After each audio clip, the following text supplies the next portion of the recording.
Chief Minister of Manipur had said in a statement only recently that within 6 months, normalcy will return to the state. But what happened is something completely opposite. There was a flare up of violence in Manipur. You're watching Viewpoint. I'm Afrida Rahman. We are here to talk about the fresh storm, in fact, that has come after a period of lull to Manipur. This comes, like I said, within days of the CM pointing out that ethnic clashes were on the wane and permanent peace will return. Is that statement itself something that infuriated a certain community because there were protests that happened after that statement as well? In the early hours of Sunday, on the 1st of September, 31-year-old Surbala and her 12-year-old daughter, who were visiting a Manipuri village, had bombs dropping from the skies on them in something that was never seen before in Manipur. Militants, for the first time, seen to be using drones to drop bombs. So, a group of armed, allegedly Kuki militants carrying snipers, rifles, and RPGs opened fire on the Meiti village. As villagers scrambled to safety, Surbala was caught in the crossfire. I'm giving you a bit of a background to the conversation that I'm going to have because, yes, tempers are soaring again. Unprecedented attack by snipers, bombs, RPG snipers, and most importantly, drones on the village has shattered the period of calm once again. So, here we have to understand how do you break this vicious cycle of violence? There's violence, and then there is retaliation, and then this just goes on. I am here to talk to a member of parliament from Manipur. Joining me today is Dr. Bimol Akoijam, who's with me on Viewpoint. Very good evening, sir. Thank you for joining us. It's my pleasure. Thank you, Afrida, for having me. I want to begin, Dr. Bimol Akoijam, by asking you this question that the Chief Minister made a very emphatic and a very optimistic statement saying peace is on its way back to Manipur. Why is it that within days of such a statement, something completely opposite happens? You know, sometimes I feel very sad for him because he makes a lot of statements, and very contradictory. If you follow from the day one when the crisis started, he makes a lot of statements, and you will see self-contradictory at times. And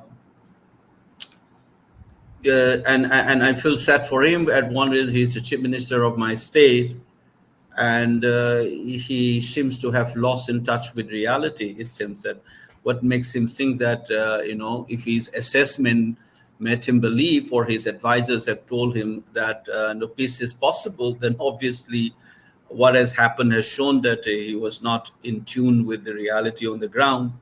He ordered something for the bus to go to Churachandpur and Senapati, some months back.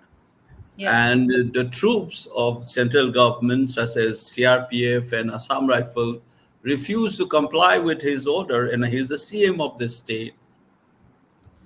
And now that he admits, which I have raised this issue since June last year, that who is in charge of Manipur. And now he has come out saying that his power has been taken over by the government of India.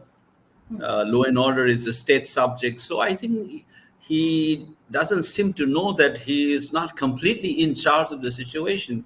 He's only a small-time player in a larger game plan of the government of India. I know his power has been taken out and his order has not been followed.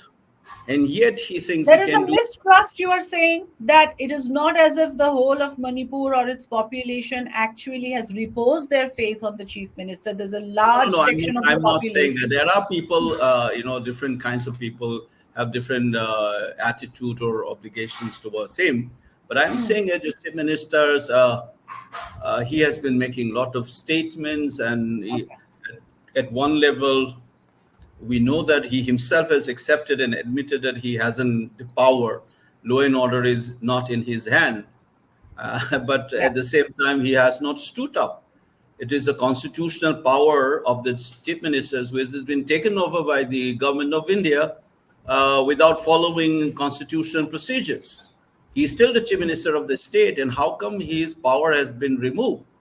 Law and order is a state subject, and the chief minister, he himself is the home minister. Very And now he interesting what has you're already saying, because by the that idea. logic, there should be president's rule. If that is the case, It what is, you're I think saying, if by there is that a logic, president rule, why is there there is even a chief minister then? no. That's what I'm saying. That's why I said unconstitutional procedures. If there is a Okay. precedent rules, we know that the central government is in charge of the situation here, or Hmm. even when you formally invoke Article 355, and Yeah. the Home Minister or the Union Home Ministry has appointed this Kuldeep Singh, the security advisors, or the DG has been changed under Article 355, then we know that then also officially the government of India is in charge of Manipur. But the Yeah. point is that it is not done in that constitutional fashion. He was instructed by Delhi that, appoint so and so as DGP, appoint so and so as the security advisors, and he followed. And now he's saying that it's not in my hand; it's been taken over by them. But the appointment was issued through the government of Manipur. This is, So, the yes, kind of a so key it's factor convenient then. by Then what the happens is the central government remains absolved of responsibility. Law and absolutely, order remain absolutely the right. state subject. The chief minister is made the scapegoat. Is that what you're saying? That's what I have As said. it He is is. the willing Huh. scapegoat. He is the Hmm. facade, and that every blame is Okay. on him, and he's willingly accepted. And the funny thing is that when we point out like this and criticize the government of India and led by Mr. Modi and Amit Shah, Yeah. he comes and jumps in and criticize us and said, "Why? How dare you criticize the prime minister? He's in charge of the state," he says. Hmm. 24/7, where he's monitoring us. All that I have been doing as a CM is under the consent and the advice of the Modi ji and Amit Shah ji. All these things he said. So he is a chief minister whose power has been taken over unconstitutionally. He says it. He admits. His cabinet colleagues admit, and then he don't protest against that. And when people like us as a citizens, and we said that federal structure has been eroded, and who is in charge of Manipur? Is it the union government? Why you're putting up this as a facade and so forth? And entire blame is on him. And all these things we try to point out, but again he jumps and defends the government of India. And the Manipur people are unhappy with the central security forces. They're saying that they are siding with one community, Kuki community, and so and so has been doing it, and people have been complaining. And who are these security forces? 60,000 people, despite those deployment, the violence continues for 15 months. And we know that the security forces are under the government of India. These are central security forces. This is the prime minister's home minister, defense minister. But if you So by criticize, then then what you're you jump saying and is the defend them. security forces are also powerless. 60,000 is a very large number for a No, state that like is why Manipur. I have been They saying, are also Afrida, powerless. no, Afrida, if you have followed, there are two Hmm. things involved here. That's why I said, leave the chief minister. He is the Hmm. facade. Okay. जो central government कहेगा वो करेगा. He can't even stand up against deprivation of his own power as a constitutional authority of a state. So leave him aside. Let's discuss about the government of India, what they have been Yeah. doing. So Yeah. 60,000 troops, Hmm. they have been deployed. Hmm. So despite that, Hmm. violence continues. And I have argued elsewhere some months back. I have said this. Yeah. Manipur is one of the most militarized states in this country. And across the country, if you do a study, you will find out that normally the composition of armed police to civil police in all the state, civil police is a larger segment of the police force in each state. The armed police is always less than 10%.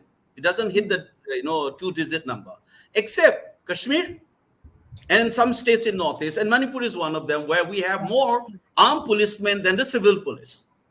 It's already a militarized state. In such a state, just give me 1 minute, I'll just Yeah. explain why I'm saying that. The Hmm. point is, UpSpy is there. Yeah. He's already in operation. UpSpy has been brought in the name of law and order, public order, and all these things to be tackled by, because the civilian has failed to do it. So you need the aid of civil authority. So army is already there. Many of these areas where these problems have been occurring, violence is under the UpSpy. And two, In non-AFSPA areas also, you have many central deployment, including army units. Companies are there. So each and every square centimeter is controlled by many of these troops, 60,000 plus central forces. Under True. the erstwhile, CRPC, when it was still in force, it was only changed this July. Under CRPC 131, any threat to public order and law and order, every army unit is supposed to respond without the permission of the civilian authority under that particular provision. So that means, don't say that they don't have power. There is already an authorized. It is the will of the officers. Now, the second question comes in. Despite AFSPA, despite CRPC, which allows them to respond to law and order situation, why did they do it? I think the confidence was not given to the officers by the higher of authorities, which will take you to the political executive. That is the government of India. So the blame must go to them. And despite that, look at what happened on 1st September and then following day in the night as well. There was a retired police officer's house that was burned. Let me complete this. You will understand what is the situation. Leave the chief ministers. I've already told you. No, I'm saying retired police officer's house was burnt. House of a police officer was burnt. Look at this. The drones were flying for 7 hours and then again come back in the night to bomb civilian places.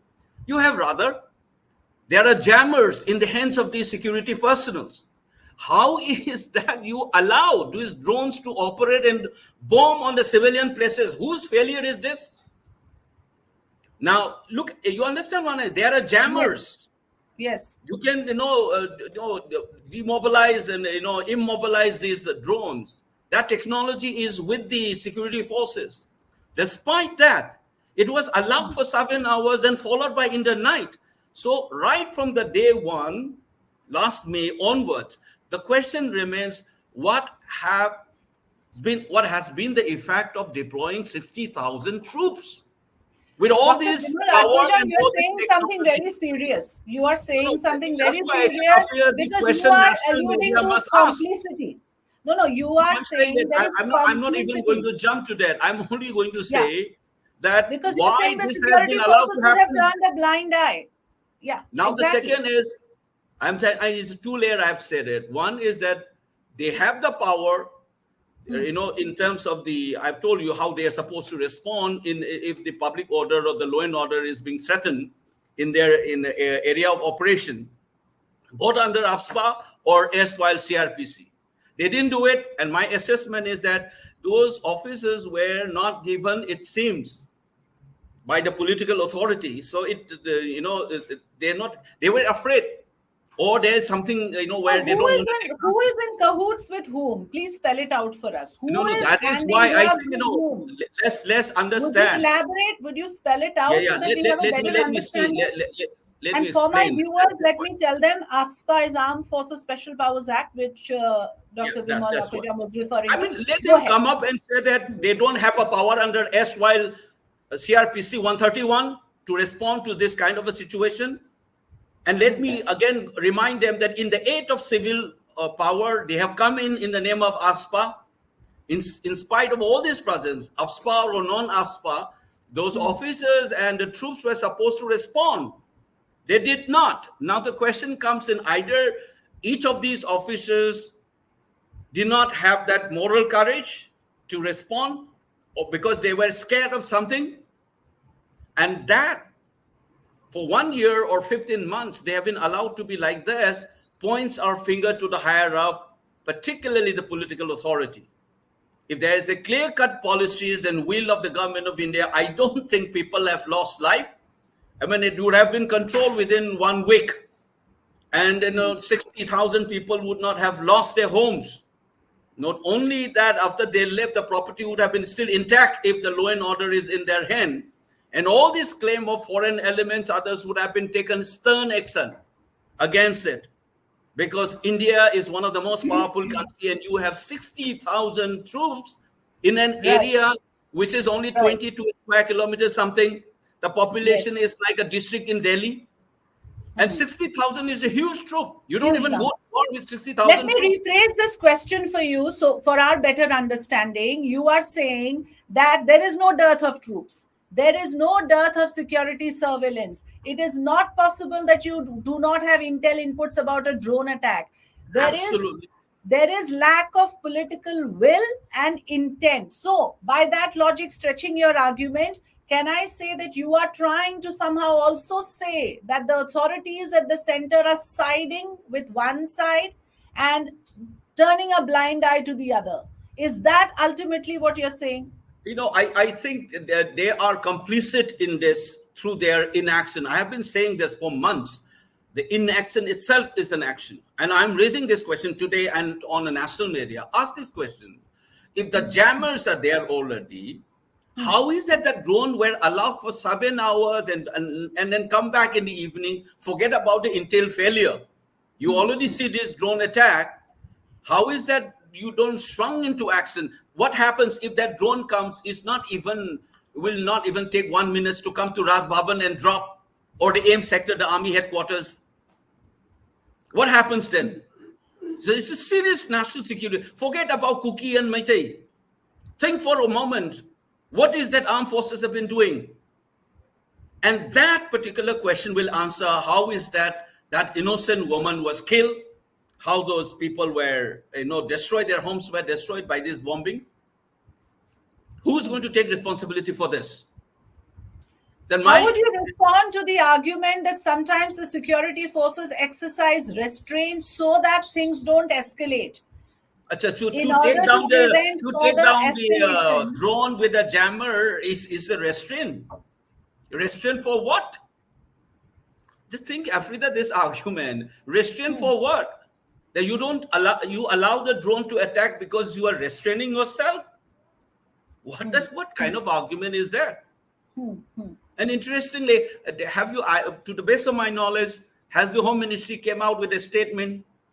Has the Defense Ministry came out with a statement? Forget about the PMO. That is in one breath style for a long, long time. Has the other two? This is a serious issue. I'm saying, forget about innocent people of my state dying. If their lives are not important, at least think about your Raj Bhavan. Think about your army headquarters. You think that these guys will not attack them because you have some connection with them? Is that? You see, Dr. Bimol Akoijam, there are Kuki leaders who are saying Meitei militia is powerful because you have a CM who's a Meitei. So on one hand, you have that argument, and then you have a lot of the community from the Meitei community saying this is Kuki militants, and they are aligned with the security forces. Now, we as observers don't know whom to believe. It seems unless the two communities decide to reconcile, nothing can help. It No, seems Africa, as if no. I think this. Let's frame it properly. Forget about cookies and Meiteis. Forget about CM for a moment. I'm only fundamentally raising this question. Isn't it destroying the trust of the security forces and police? Is it good for the state? When I say state, it's not Manipur. The state of India as defined in Article 12.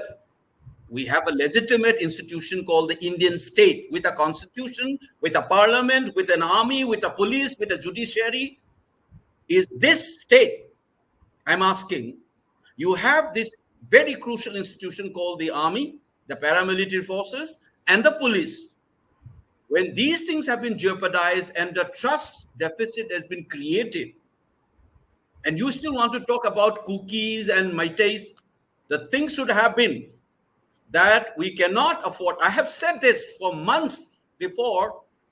I have said on national media that there's this trust deficit and then institutions should not be jeopardized.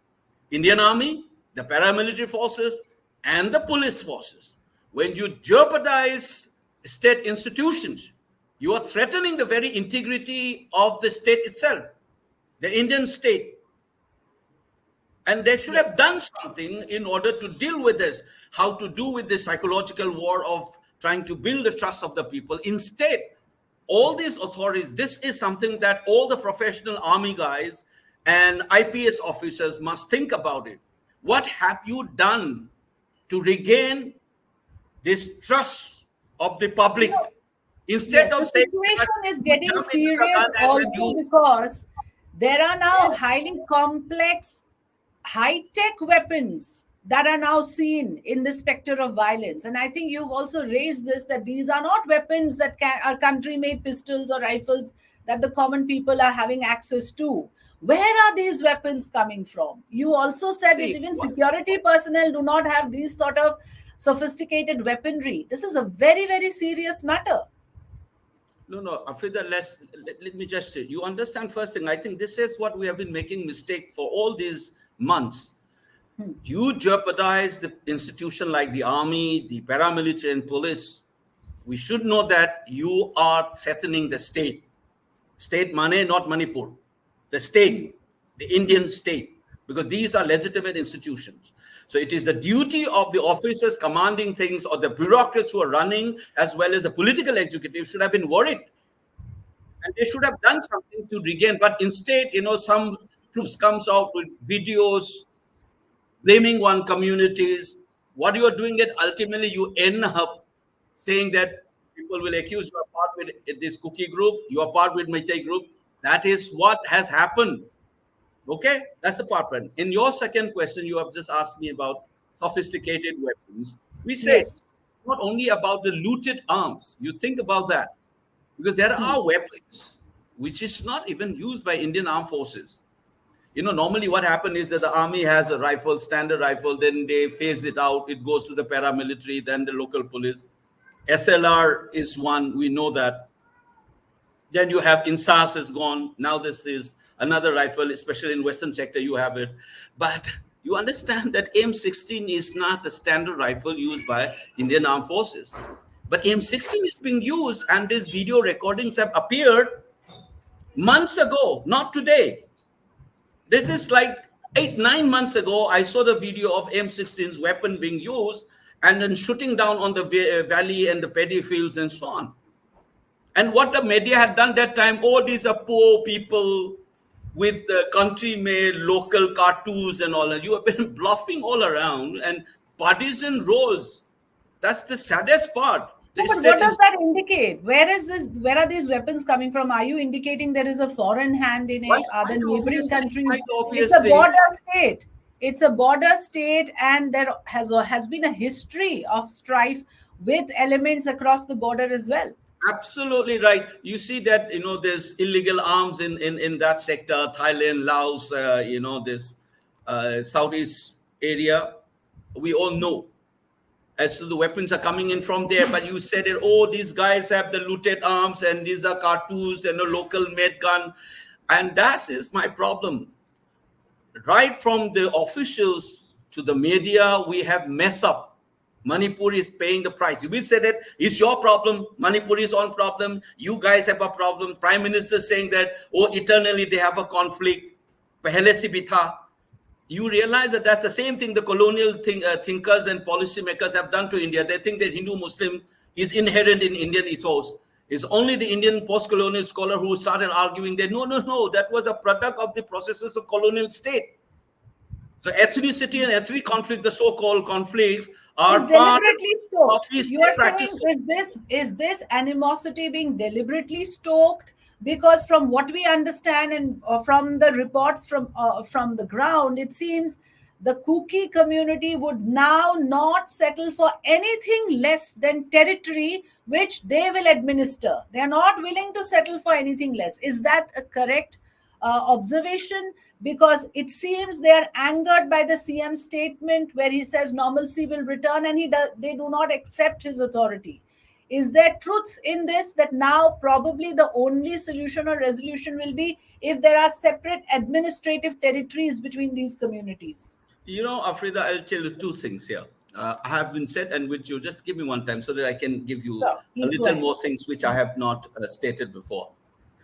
First thing first, there has been an ethno-nationalist mobilization called Zalingam, a nationalist project of the Kukis. Okay, yeah. And which cuts across Bangladesh, Myanmar, and India. That mobilization has an image, and some of them, not all of them, some of them think that having an autonomous area within India first, and some autonomous region within Bangladesh and within Myanmar is like a halfway home. You understand? before you achieve the final goal, and that has to be their kind of a project. And so there is an international dimension to the problem of these so-called tribal aspirations, if you think so. And Manipur has a historically manufactured through colonial practices and so on. There are inter-community estrangement, and many of their grievances have never been addressed, whether it's real or perceived. Differential development, for example. There Okay. was no objective effort to address these issues. So we have a historical thing, and over this particular, fractured or the estrangement, this nationalist mobilization has come into play. That is one of the issues where you have this problem. Okay, remember this. Whether it is whenever the government of Manipur tries to bring in something, there was the three laws trying to decide who is a citizen of Manipur and who's not outside. In 2015, the same place, Champur, went up in flame, but not in other tribal areas. Ukhrul, Tamenglong, nothing happened in 2015. Now, this time, in the name of protest against some judgment, which is partly faulty, but has been blown out of proportion and misinterpreted as if a court can direct the inclusion of ST communities or something of that kind, which is absolutely not true. You have a different process. Court cannot do that. But you have a protest, okay, against that court judgment. I call it as a pretext. Why? Because again, Churachampur area went up in flame, and nothing happened in the other tribal areas where the known within court cookie groups are there. So we need to understand these processes. Along with this, I've been saying this, I've been observing this. There has been an aggressive, these different aspirations among different sections of the population is there in Manipur. But again, look at some of these things. Why this has happened in 2015 when Manipur People's Bills were brought in? If it is against a tribal, why is that other tribal areas did not go up in flame? If the ST is an issue, why is it the other areas don't went up in flame, but only in Churachampur? I think the rest of us must be asking it. And I have been one of those guys who've been arguing if there are genuine grievances, it must be addressed. But through an objective assessment, not communal discourses. And two, I have also appealed that, in Manipur is no longer the kingdom, and the Meitei needs to reinvent themselves. We cannot have that imperial structures and his ideas cannot be used. We have to reimagine ourselves in modern democratic republican ethos, and objective to deal with us. And every community must be able to live like every individual with a sense of dignity and well-being. And if there are grievances around that one, we can address those things objectively. There could be committees formed, assessment done. We can work together.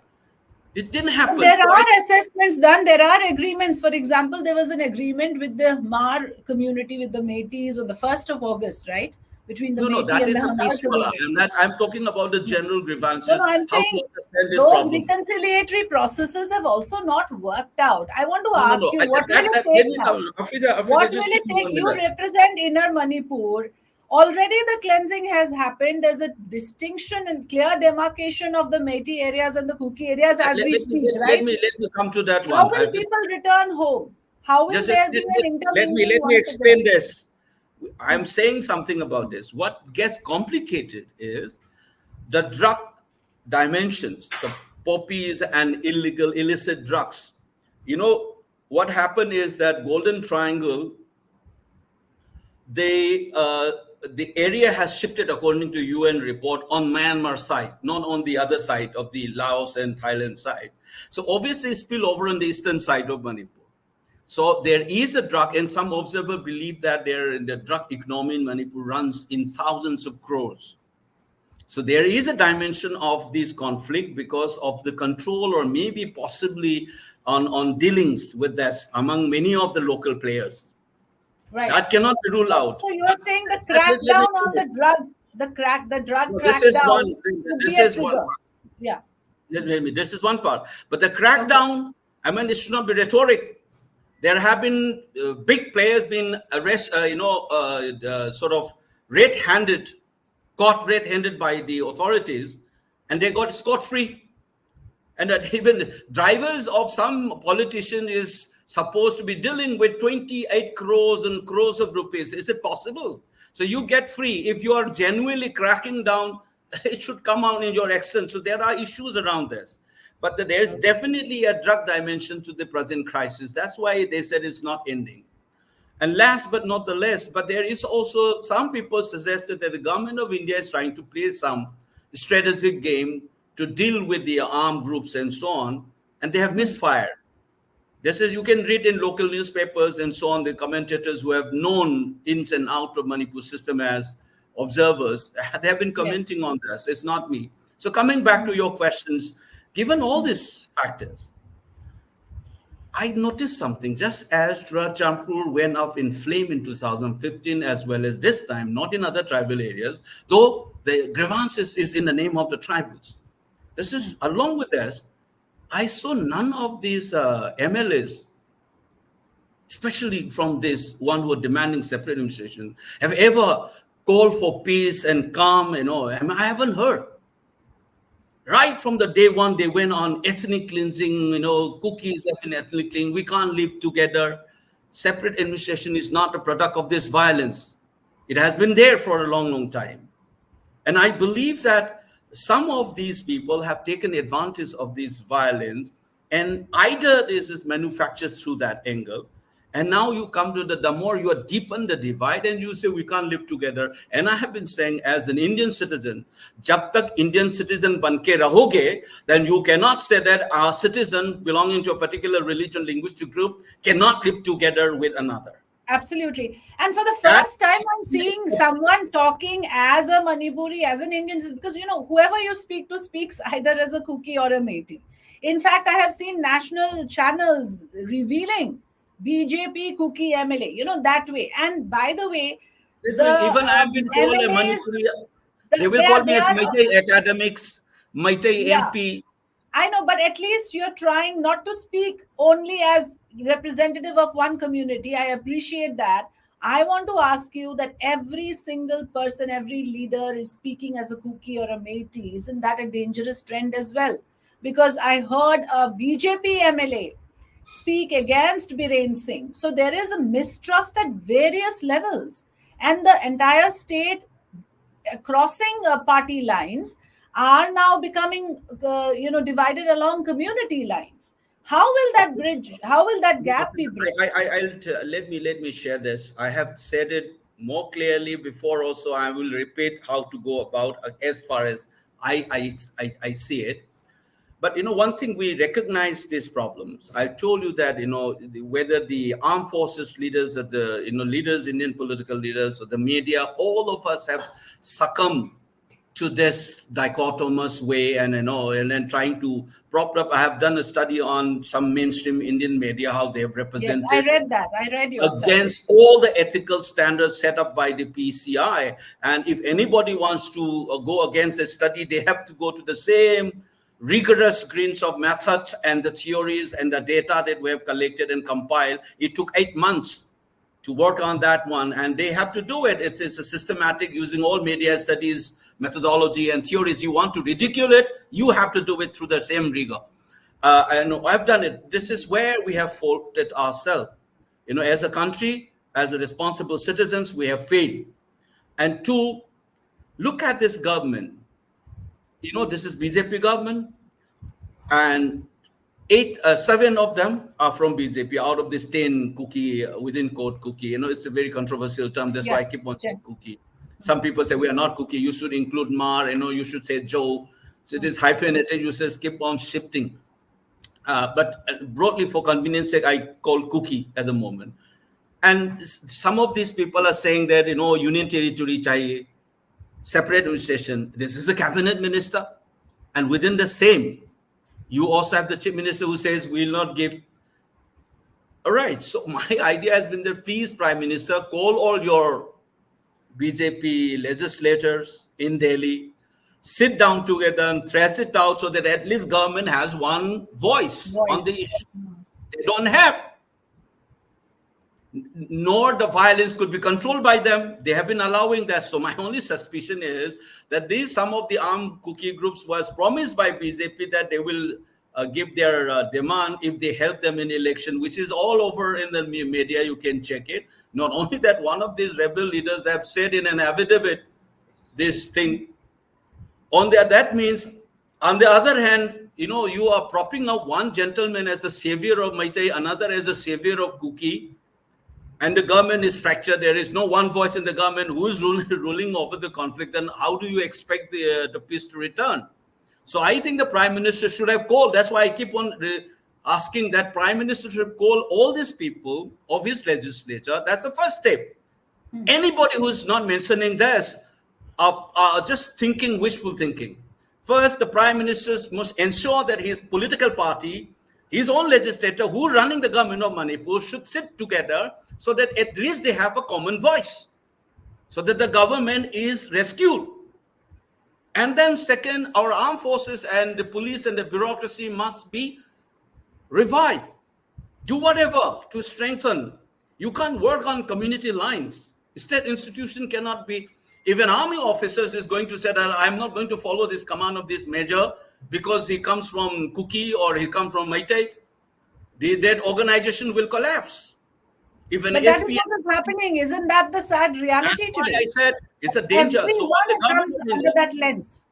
That's what I said, the route ahead. Forget about the talk among community first. You ensure that these government structures are rescued first. Okay. And who is able to do that? Obviously, the government of India.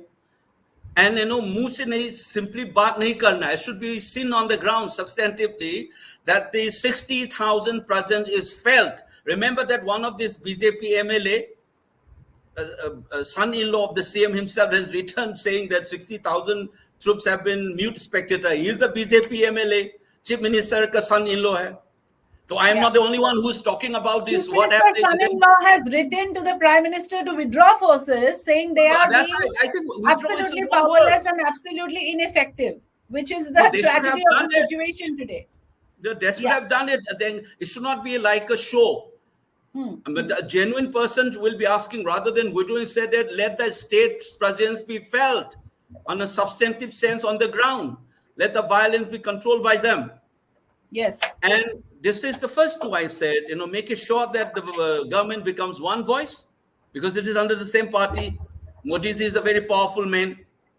And two, do whatever you have to do to ensure that the government structures, institutions are rescued. These are two things for way ahead. I'm suggesting very clearly, until and unless you do that, all talks of peaceful talk here and there is nonsense. And three, let me complete. The government of India must come out very clearly that in this country, which is multicultural, multi-religious, multilinguistic, no political demand based on communal, sectarian ideology, identity politics can be satisfied, because it will open up a Pandora's box. So they should firmly say, we are all for revamping administration for better administration, for better distribution of wealth and power to the people. So decentralization and all of them is okay, but no, we will never entertain a communally rooted project of an exclusivist identity of my community. Your suggestion is, if there is a separatist tendency, if there is a separatist sort of movement that has to be crushed with an iron hand, you are advocating a top-down approach. I think you have missed it. I've said three things.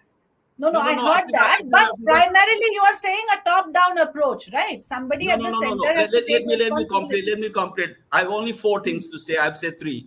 First, Prime Minister must ensure that the government, his troops, speaks in the same language. Do whatever you have to do. Third, making sure that your bureaucracy, the armed forces, the police, works like an state institutions. Do whatever you have to do it. Temporary measures you wanted to take it. Not in terms of cracking down. If you think that, injecting officers from outside in the police force, reorganize them, and then supplemented by, central police organizations, and ensuring that the police is being sort of rescued as an institution, and the armies remove those units who have been there for a long time and you have complained. Whether it is right or wrong is not an issue. That deficit must be addressed by the armed forces and then rescue. And third, I said, is that the government must politically announce that we are not going to entertain any communally rooted political demand. No identity exclusivist politics structure. Because remember that even the State Reorganization Committee had said very clearly, administrative structure banana ho, then it should be an administrative rational. It cannot be based on communal identities. Fourth, along with this is not one after another. The fourth step is try to involve certain kind of civil society level dialogue. Let's start. And some of the major issues about, say, we said, illegal immigrations, you have to put drugs. These two particularly must be addressed without demonizing communities. These two issues, I'm repeating it, without demonizing communities, must be addressed. There are serious issues about illegal immigration that has been raised for a long, long time. And that must be done. People are playing games with NRC. Is the Prime Minister ready for NRC? He has said on the floor, you remember that a video recording where he says, no, we are not going to do. In fact, I'm saying it to you for the first time. I raised a question in the Lok Sabha, which is called short notice question. But for it to be answered, it must be approved or allowed by the Speaker and the concerned minister. It was not allowed.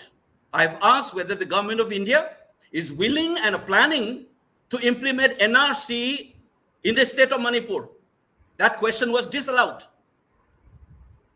I've been raising, if the government of India, the Prime Minister itself is not very sure on NRC, and there are so many opinions on NRC, but I have been saying, call it by any other name, whether you are reluctant on NRC's name, whether including the Prime Minister Modi, which the state leaders are saying that, is Congress ready? Is Congress ready? Even the Prime Minister is not ready. After listening to this, anybody who have heard Prime Minister saying about NRC, please play it out, so that these people who are playing games in back homes can understand. And I have raised this issue in Parliament, which was disallowed. Right. You have explained. Now, I think that's what I think I've just stated. Last one. These issues, two issues, drug is a serious issue. Yeah. But because so many dimensions and people are implicated, and you will have a tough time. Blaming communities is not going to solve the problem. I said without demonizing communities, one must handle this issue, two issues.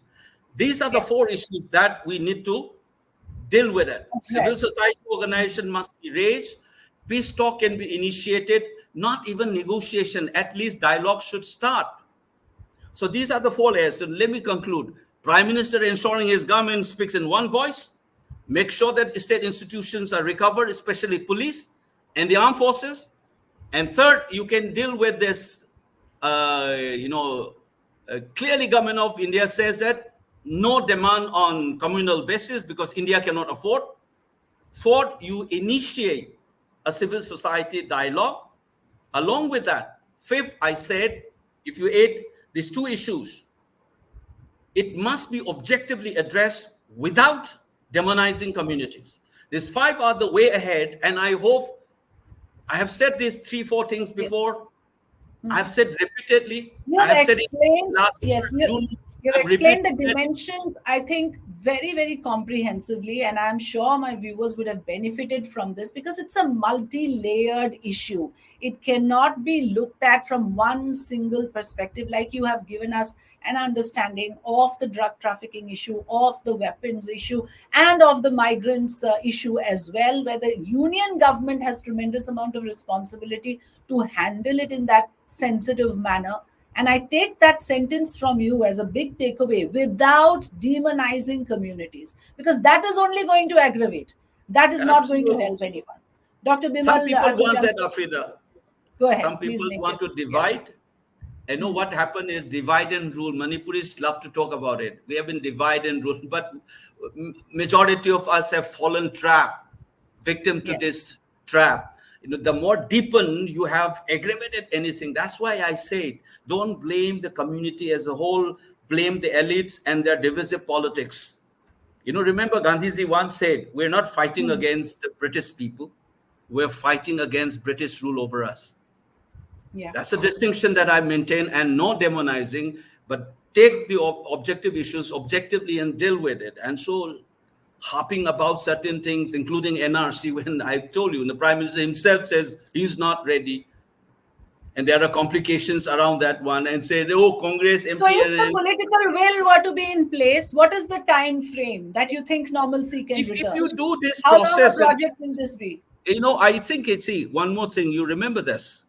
Hmm. If these steps, no, these steps, if you take it, it calls for a firm stand by the government of India, an honest one, a genuine concern for the suffering of the people of the state.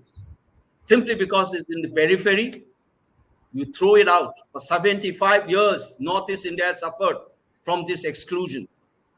बच्चे आके दिल्ली में बोलते हैं we are Indian, don't treat us like a Chinese. History में जाके बोलते हैं मणिपुर कहाँ है? Nobody knows. It was complained during my father's time in the 50s and 60s, and it continues today. Our children have been looked upon with a particular lens. These are all familiar things during the colonial periods, how the colonizers and colonized lived. All these things, you have been pushed in the periphery for a long time. If you really want to build a nation, we still require to address these issues. So Manipur is a peripheral state. So from your psychology as well as physical locations, don't treat it like that. If you run national Mindsets have to government, change. you Mindsets have have to a change. You're saying. nationalist approach, a national government. I have suggested 5 today. You do that, I can guarantee you that the normalcy will, you will start sensing the objectively, substantively there, normalcy will begin to return to Manipur. But the hurt and the anger and distrust has aggravated because we have allowed it to happen for so long. Like any disease, if you have not intervened timely, it gets complicated.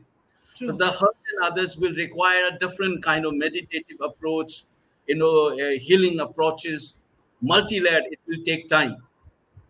But that process, substantive level, you take these 5 states, and you will probably begin to sense, not even 6 months, within 3 to 4 months, you will begin to sense that normalcy returns. So ultimately, it is the will of the government of India and the rest of the country to realize, just because we are physically located at the periphery, then you have not been taught about our history and so on. Do not think that 60,000 people living in camps and homeless, 200 people collapsing in public, intercommunity relationship. You should not be watching from a distance. You should know that as part of Do India. you know when Manipur is owned up? When Mary Kom wins a medal. That is the time Yeah, you that's have why, one so everyone patronizingly wanting to told own me that, her. we have given, the funny thing is, they don't even realize what is patronizing. One colleague of mine in the floor of the house said, we have given you sport university, we have given you this. I'm sorry, I should not be speaking about it. It's Yeah, okay. and Manipuri women have made the country proud in so many global Yeah, platforms. I yeah. come from the Northeast too, and I share your pain about the tyranny of distance. And I take your point about how the lack of focus and priority has been a consistent issue, not just with Manipur, Afrida, with I the other have taught for northeastern 30 states. years in the Hmm. national capital, 30 plus Yes. years. I have taught students from Kashmir to Kanyakumari, from Gujarat to Nagaland. Lot of them are teaching in many universities across this country and abroad. That's my contribution to the national life. But I cannot accept that I should exist perpetually as a peripheral entity, as an Absolutely. insignificant, including my people's own tragedy can be sidelined and watched for 15 months. I don't think so. And I said historically, it will have a consequence if we don't take it seriously. Please take note of this. We'll have a Yes. serious historical consequences of what has happened. So better we intervene sooner the better. And I wish our prime ministers, though he belongs to a different party, my leader Rahulji has very honestly, calmly requested that the PM should visit Manipur. Remember that some people are playing that as if Rahulji is playing politics. No, don't think. It's so good that a national leader is coming and showing concern for us. It should be taken, and he is simply appealing to the prime ministers, please visit. And I am saying that though he belongs to a different party, anybody in this country think that Manipur is part of India, as it is the 19th state of this union, though it has its existence before the Indian Constitution itself, that it existed was recognized by the Indian Constitution in Schedule 1. You should remember that. Armed forces, academics, culture, sports, even though it's a tiny, small state, we have contributed immensely to the national life. And even as a single example, there are True. hundreds of people like me teaching across the country from that state. We have shaped young minds in this country. So leave And these. the hurt that you talk about also comes when you see the Prime Minister is visiting Brunei, is visiting Singapore, and extending solidarity with the Indian diaspora, whereas his very own are That's still where. in refugee camps, are still I in mean, refuge. let's Thousands take of it them this are way, homeless. Afrida. As I talk to you, past is past. I have Hmm. suggested through you five, and I Yeah, request with folded hand to the Prime Minister through your channel, yeah.